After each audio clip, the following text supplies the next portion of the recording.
यहाँ आपको अपडेट करेंगे। सुप्रीम कोर्ट में पंजाब और केपी इंतखाबात केस के मौके पर सुप्रीम कोर्ट के बाहर सिक्योरिटी की भारी नफरी तैनात कर दी गई है। गैर मुतल्लिका अफराद का दाखिला सुप्रीम कोर्ट समेत रेड जोन में मुकम्मल बंद कर दिया गया। सुप्रीम कोर्ट में वकला, सहाफ़ियों और जिनके मुकदमात होंगे उन्हें इजाज़त होगी। मज़ीद जानते हैं टॉन न्यूज़ के नुमाइंदे शकील करार से। जी शकील करार, अपडेट कीजिएगा। जी बिल्कुल, इस वक्त सुप्रीम कोर्ट के बाहर वकला मौजूद हैं जो चीफ जस्टिस सुप्रीम कोर्ट से आज़ार यकजहती कर रहे हैं, नाज़ेबाजी कर रहे हैं।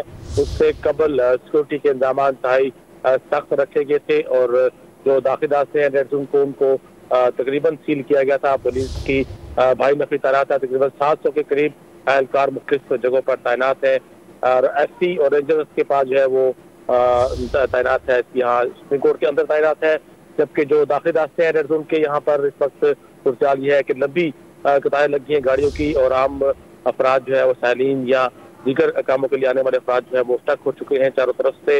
और रेड जोन के अंदर भी इसी तरह जो है वो गैर मुतल्लिका अफराद का दाखिला बंद है, जबकि पुलिस का कहना था कि जो मुकला जिनके मुकदमात हैं सुप्रीम कोर्ट में वही आ सकेंगे, जहाँ जो सैलीन जिनके मुकदमात है वो आ सकते हैं। उनके अलावा कोई भी गैर मुतल्लिका वकील या शख्स जो है वो सुप्रीम कोर्ट में दाखिल नहीं हो सकेगा। जी ठीक है, बहुत शुक्रिया शकील करार अपडेट करने के लिए।